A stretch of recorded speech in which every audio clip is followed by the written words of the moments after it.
877. All right. Thanks, guys, for joining us for another week of Sci-Fi on Ice. And this week we read Rescue Party by Arthur C. Clarke, who is one of the grandfathers of science fiction. And yeah, this story was really sort of hits all those cliche points of sci-fi, some big burgeoning questions of the future and what may lay ahead of us. And so yeah, this story is about a rescue party in two areas. Maybe there some alien people coming to rescue humans from this imminent nova explosion. And then there's also a rescue where they rescue their own search party that gets lost. How do you guys enjoy this story? I really liked it. I don't know. It just seemed to hit a lot of receptors for me of like the classic sci-fi aesthetic that like I've not really come across for like a long while. So I think going back to that felt quite fun, you know, when I don't know, talking about aliens in tentacle form and I just very much enjoyed that, and I liked the little irony of searching for a search party, the search party getting lost on their own exploration. Yeah, I thought it was really really enjoyable. Yeah, no, me too. Because yeah, it was classic in the ways that you said. Because yeah, they were saying like at one point one of them has 12 legs but can use 20 if they need to hurry. Yeah. How? And then it's like a pause for a moment to try and envision that. And it's like, no, what? 12? 20? What?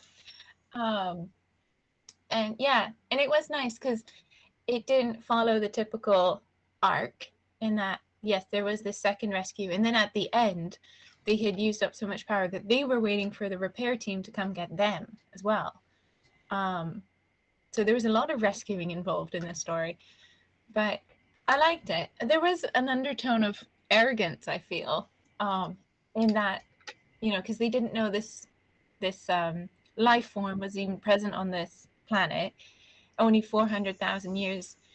And then when they realized that the tiny jets of light were them, the civilization, and they'd figured out interstellar travel, and they're like, oh, that's actually very impressive. And it just felt a bit like navel gazing because obviously this is written by a human and they're saying like, even though we're the youngest, oh, look how brilliant we are. And it was just, I don't know. I didn't like that aspect Yeah. because they talked about all the other aliens and how impressive they are with their like shared mind and tentacles and swift movements and grace. But then they're like, oh, but earthlings, oh, they're even better. So, but then it kind of led to a nice twist at the end when it says like in 20 years they won't say that, and I'm like, yeah, because humans always fuck shit up. I like that sort of twist of that hint of menace of in 20 years yeah, it won't be so funny, they wouldn't laugh at that joke. Having said that, yeah, it is kind of dripping with this arrogance of you have all these different brilliant races and they're all going, oh wow, these humans, there's something. They're going like, it took us 4,000 years to develop radio, so there's stuff like that. There is that kind of yeah, slight arrogance because obviously it is written by a human. Yeah, but then I liked that it was also refreshing because when they landed, like they couldn't understand anything, and like finding the picture to be like, oh, this is what they look like. And they're like, only two legs, only two eyes. Oh, how ridiculous! Oh, they're even more impressive because they're so physically handicapped. And it's just, which again, arrogant. But it was refreshing in that, like, they're picking up these random books in the hopes that it might be helpful, and yet they leave all the perforated cards and the books about the laws, which are actually informative. because they don't know what to take. They end up taking like the wrong things, and then like not understanding how the what I'm going to assume is like the MTR, and the lights and how this thing is pummeling forward. Um, it's interesting in that, yeah, they wouldn't be able to read it. They wouldn't be able to understand it, because they've never witnessed this before. So it's that kind of refreshing conversation when you go overseas and someone questions English or the way that Westerners do something, and you're like, oh yeah, that is weird. So, I I like that. like it. I like especially. I think there's this thing of whenever we have a sci-fi story that aliens come to Earth, there's often this. They've already kind of done all of their research and they kind of know everything already. Um, and I think to have a sort of thing where they're going around the radio station going, "What on earth is this? Like, what on earth are they doing with this?" I kind of like that. I kind of like that it would be sort of hectic and confusing for them as much as the people, if they did come across any people, how hectic that would have been for them. Like I liked that, it's not going to be this sort of sleek, oh yeah, we already understand everything. It's going to be, oh, just grab anything that looks vaguely important when they're in the library. Yeah, and they're like, oh, this bookshelf has been disturbed, so it must be important. Let's take from here. Where that actually could have just been the sentimental novels that this person was like, no, I need to get this copy of, My Lord of the Rings or whatever.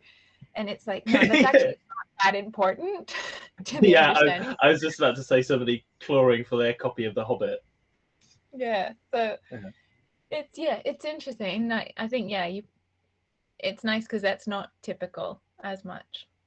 Yeah, Yeah. Stephen, what did you think? Yeah, I echo a lot of those thoughts. I thought it was really refreshing to see this story from the perspective of, well, it is their story, so but rather than our we usually tell the stories from the human perspective, that so this is them doing something heroic, which I found quite interesting to think, oh, how are they doing this, and what's their background? And so it was quite intriguing. There were some dull points, like their characters were. I thought of them as boring, but I did like your point about them being also kind of a bit arrogant in some ways, and but they were always trying to be. Everything was relative, like, oh well, for this amount of time they've done this much, and oh well, they're better because they've done it within this time, or for these people, I think like some other aliens had radio technology within half the time of somebody else, and so everything was always comparative, which was kind of boring in those areas. So, no, great story. I'm just trying to be a bit nitpicky here with, where for me it No, fell. I agree because there was some explanation that I just didn't really grasp. In that I was like, is this really relevant? Because there were explanations at times where I was like, sorry, wait, what? And I had to like reread a paragraph.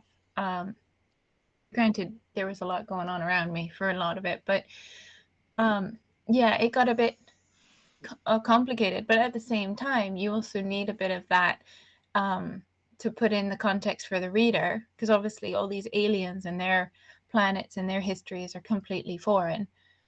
Um, so I think that kind of competitiveness is probably really common if you've got a group of different people or different forms, in that, like, well, no, actually, my planet did it in this time. It'd be the same as, nations competing against each other.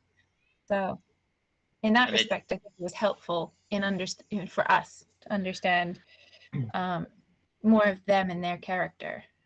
Yeah, it speaks to their job. They are surveyors, right? So they're always analyzing things as sort of objective data, and so it's very on the nose of scientific method, and in that vein anyway. And so, and I don't know, science can be boring, and that is for me the boring side of it.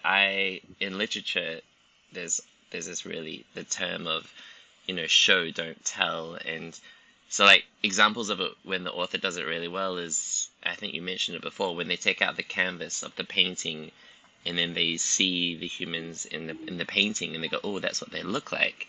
You know, like this scene, you know, is very. It tells us, or it shows us a lot of the understanding of this discovery, rather than saying, you know, "Oh, humans use this art form of painting with brushes." You know, don't explain it, just show us this, and so a bit more of that. So for them, rather than explaining all their technology, which is really kind of boring, but if they just show how remarkable their technology is, you know, what it does, I don't know, can't think of one off the Yeah, top of my head. especially as it's because it's from their perspective, they'll know how the technology works. So for them, it's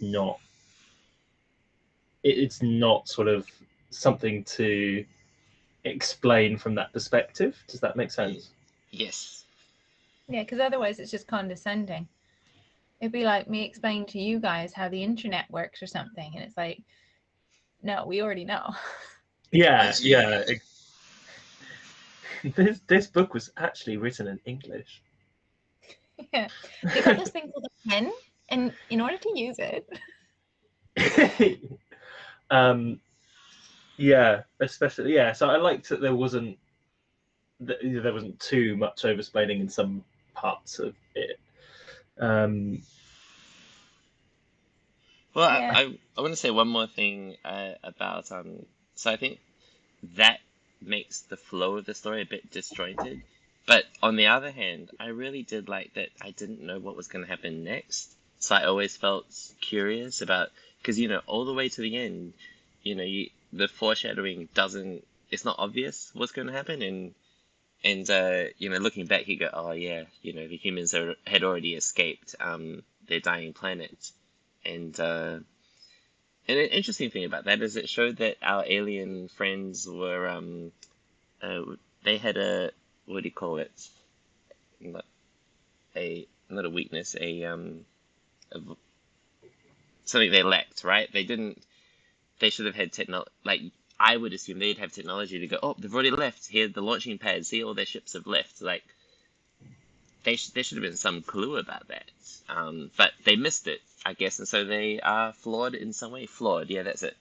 A flaw in the character. yeah. But then, like they say, like the Earth is huge, and if they're just looking for humans, I mean, we are tiny in comparison to the Earth, so it makes sense that they wouldn't be able to find us. And if they did go to the poles, like start at the north and the south, quite literally, they're never going to find anyone Yeah, because we and there's don't a live time there. constraint as well, right? In the story, is like Yeah, it's a couple of hours. Yeah. because then they say that, like if we had weeks, it maybe wouldn't be so difficult. Um, but yeah, and it kind of makes sense because obviously us as the readers know Earth and know where we live. Um, and yeah, what I found odd though was the timing because they said the painting was to 1974 and it had been abandoned. But then did the people then relocate? Because they said all the industries of iron and steel died out with those, which makes sense, especially living in Wales. Um, but then when is it they were supposed to have fled because they said they had done that centuries ago with, you know, further generations were going to then land on this other planet. And in that respect, I was kind of like, wait, how recent was this meant to have happened? It's like, because being in 2021, you can like, we're not really far beyond 1974. yeah, it was a bit vague, and it even made a reference to like a world president. So Yeah. yeah, And when it's is like, the I story think, being told? I actually don't know. Like yeah, future. because if they hadn't used, excuse me, any dates, then it could remain in that vague near future, don't know when. But they used the dates of the painting or that man's life, like, maybe, or the time he was an alderman, which is a very outdated position as well. Um, and it's like, okay, so now we have this marker point. How does the rest fit in? And yeah, I think if they hadn't used dates, I maybe wouldn't have been then thinking about it and therefore confused, Mm. thinking too much about it. Yeah. Yeah, I think that's the thing of when you start putting a date on it, your mind starts going right. So roughly when was this abandoned, and when was this painting, or like how does this work? Whereas I think when it's you don't mention dates, your brain can kind of just go with it a bit more. If that makes sense. Yeah, you can make it whatever you want. Because yeah, different readers will have different kind of assumptions and different interpretations. But yeah, it was. But I liked, yeah, that they didn't know. In that the same vein, in that they didn't know they left, in that they also didn't know anything about them before they arrived. Because it all starts with that Alvernon, whatever, his race making a mistake in the first place of not knowing there was life on this planet when they did the survey. So it all kind of starts with a mistake anyway. As many Yes. things do. Yeah. It's all kind of human in a way, even though they're all aliens. Yeah. I actually, yeah, it's interesting because I guess with that confusion over what Earth is this, like where in history are we? You're kind of almost having that same confusion as the aliens in that you're not quite you've got these assumptions like, oh, is he writing about it as like the end of the 21st century or further oh, maybe it's further than that because there's this, you know, fastly going underground train, like hyperloop train that's going, I think it was like 1,000 miles an hour or something. um Mm. so then you're going, okay, so I'm a bit muddled about what Earth is this. So it's beyond us now, sort of thing. So I think that almost gives you the same sense of the aliens coming in there, going not quite sure what to expect in terms of technology or what's been left behind. Yeah, because I liked it when they discovered that big, what I assumed was a solar panel at first, and they were trying to decide, oh no, I think it's for this, I think it's for this, and but it's not pointed anywhere. So, and they're kind of discussing it like outsiders, trying to figure it out. Yeah, like you said before, them not knowing anything, going in like we are basically towards this earth was nice. And like you've said already, both like the lack of foreshadowing, not knowing where it's going to lead. And there were quite a few nice kind of turns. It was an enjoyable story. Yeah. I just didn't like the arrogance that earth people are better. What about this idea risk? The idea of risk kept coming up, and they kept self-assuring themselves, oh well, it'll be fine. We've done the calculations, but the whole mission seemed very, very on edge. I just couldn't help but think, no, this is a very risky thing. And there was even sort of fatalistic moments where they're like, well, if the sun blows up early, well then that's just us gone anyway. So, but we're going to go ahead and do this mission. So I found that a bit interesting that they kept wanting to reassure themselves, well, we've done the risk calculations. Yeah, I don't know, it I didn't gel with me. I really liked that they emphasized that they'd made a mistake in the first place, because then they're saying, oh, but we've made these calculations. You're like, but you've just made a mistake about Mm. when this was going to happen in the first place. So how much can we trust this? It's kind of this really unreliable ticking clock. Mm. And to within the hour as well, they were like, we'll know, like give or take an hour when it's going to happen, when it's actually happening, what, thousands of years before they expected. So, Exactly. yeah. But I don't know, I liked that aspect because, I mean, they needed it in order to add the urgency. So, the, and obviously not everyone on that massive ship is going to be completely like altruistic like that captain is, because they mentioned like if it was a human who had to make the rescue, it'd be a very difficult decision. But for them and their race, it's not, because they're even more sensitive, or whatever word they So yeah, use. I think they were as sensitive. They're more sensitive than humans, which is funny because I thought it was going to be the opposite. They were going to go the opposite way with that. They're saying, well, a human would find it a hard decision, but we're so advanced and Yeah, and we they're know like, better that. Sorry, yeah, gone. they're like Spocks, and they'll be like, nope, calculations, nope, not worth it. We're not sure Yeah, that we have to. But then there's also that sense of guilt with the captain, because it was his people that didn't know that there was life. So then you've got that added kind of, well, if we had been, you know, doing our jobs properly, we wouldn't be in this situation, which is also understandable. But yeah, Yeah, exactly.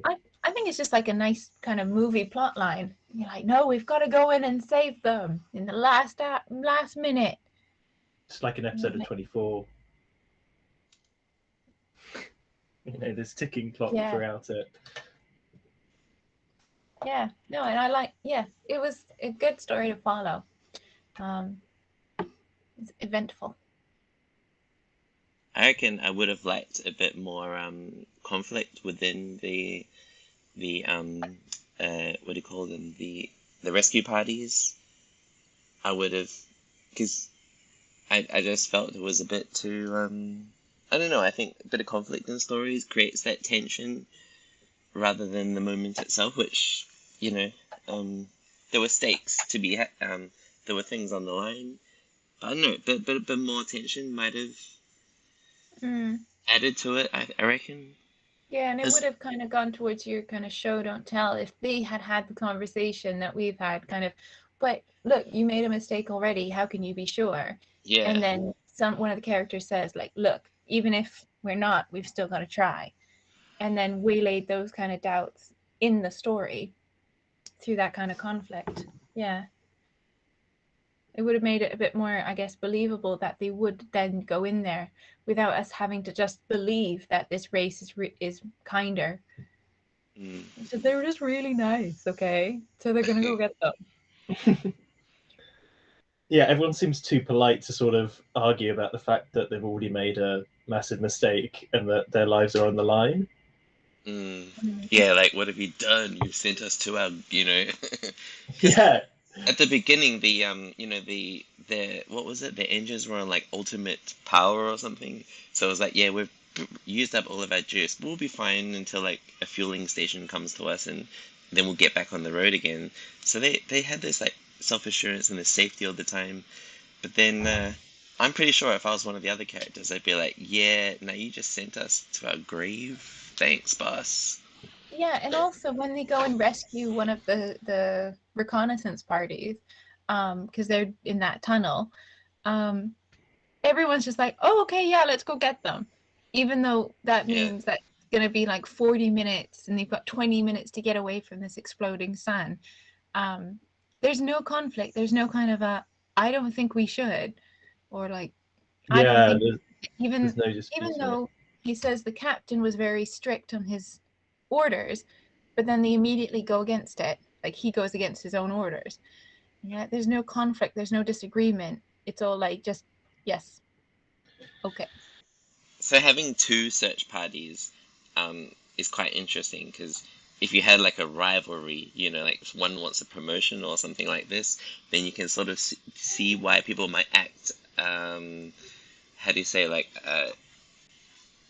emotionally, or rather. And so if you had, because there was one time at the end of the first rescue team, the guy the guy ponders, I forget, like Orestron or something. He goes, I hope the other guy is doing better than we are, or just it sounded just it's like, hope he's all right. It's just a bit too like, yeah, it's a bit feel good, but I want to. Yeah, yeah. There's no, and I mean, even for me, the moment when they don't realize they're about to be rescued, and two of those party are, it's so like relaying goodbyes on the sort of intercom they've got, and then the hive mind just goes, "Oh no, guys, it's all fine. Like they're gonna come rescue you." I felt like that was just such an odd moment because it's kind of like you have this minute where you've got these two aliens, millions and billions of miles from home, light years from home. They're now going to die on this foreign planet where they can't find anyone, and you just have the hive mind go, "Oh no, no, it's all going to be fine. They're going to come for us." Yeah, that was the only real bit of drama because they were like, but it was also very calmly dealt with. Oh, they were settling their affairs and making like sending messages that would have taken far longer. So they're obviously doing it very hurriedly. But again, it's not really clearly explained. Um, and yeah, you get an inkling of that relationship with this shared brain entity that tells them it's all going to be fine. But yeah, I think that probably could have been a little clearer, um, in a way, because you just kind of, with a lot of things, have to assume that that's what it's like that's normal. Um, all their reactions are really very calm. Yeah. Mm. All right, let's talk about the ending of the story. Do you guys think it was fitting? I liked it in that it's kind of like, oh, look, we were stumped again. Like you said, they hadn't calculated it, they hadn't realized. And then just because this one guy's really curious, they end up finding everyone. And there's that ominous foreshadowing because humans always look shit up. But yeah, I liked it. Yeah, I found it was unexpected, and I mean, although in hindsight it was like, yes, it makes sense, and but then that was quite satisfying, and even even though it was like the joke at the end, what was the joke? Just so I get it right, the uh, have you guys got There's this? only 20 million of us to get to every one of them. Yeah, right. So they think it's yeah, like they outnumber us. So like, what threat could we be? And is there a line that says, "Oh, that was a funny joke" or something like that? Yeah, And then the next line just totally was it what is the last line of the book or the story? Sorry. he wouldn't laugh at that in 20 years or something like hang on, let me Yeah, bring it up again. But it's something along the lines of like, it wouldn't be funny in 20 years. I thought it was brilliant. It was a great one-liner, and one-liners sometimes are seen as pretty cheap, but it was quite satisfying, and I thought, yeah, no, I like that, and it's made the story overall worth it, enjoyable. Yeah. After all, we only outnumber them 1,000,000,000 to one. Rogan laughed at his captain's little joke. 20 years afterward, the remark didn't seem funny. It's got punch to it, hasn't it? It's Oh, it definitely got does. like a bit of like, oi, you know. Yeah, it's Yeah, like and it kind of, because 20 years is such a short time, it kind of mirrors the fact that Earthlings were able to do everything so quickly, and including taking over other people's planets. Yeah, yeah, yeah. Um, I liked the slight thing of, they've nearly died searching for people who've already, left long ago, kind of thing, and are already on their sort of exodus out of it. So it could have been even more dramatic if you'd had one of the search parties die tragically, and then they were going, oh well, no humans were there anyway. They've already moved on. Mm. Would have been a sadder story though. Would have been a sadder story, yeah. It's definitely. I think it's more funny to have that, perhaps that little punch at the end, and then, yeah. But yeah, in the vein that it would have added a bit of conflict, then yeah, and not everyone would have been so agreeable. Yeah, Yeah, I'm just stirring the pot. yeah, when you point it out though, how calm everyone was about just accepting that they're all going to be incinerated, you're like, yeah, no one was really upset. I would be quite stressed about being incinerated. Yeah, I'd probably have a question or two. that's why we win, because we worry about that sort of things, and they're just so fatalistic, deterministic. Oh, yeah, yeah, very possibly. No, I Well, liked it. I thought it was a very good ending. all right, let's go to Z scores for our story, The Rescue Party by Arthur C. Clarke. Well, he's famous for a reason, and yeah, it was, I'll go first this time.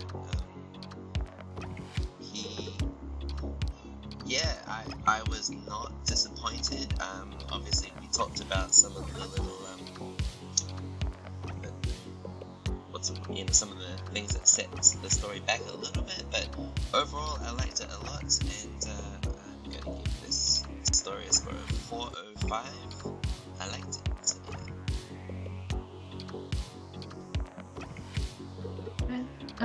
well, I can go next.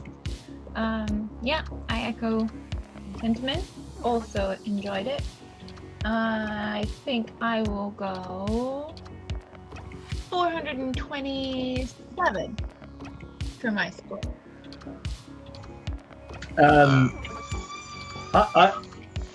I loved it. I think sometimes classics are classics for reasons. And I'd give it a 335. Sorry, 435. Sorry, I nearly gave it like a really low score then. Nearly missed 100. Yeah. Like, I want to know what your favorite book is. Yeah, could you imagine that? It's a classic. I'll give it a 5 out of 10. Or like... That was good. I'm very difficult to please.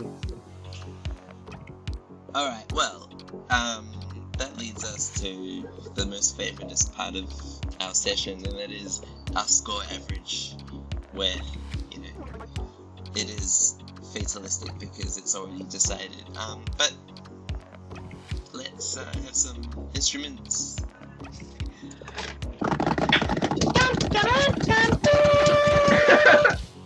Boom! The average is 422.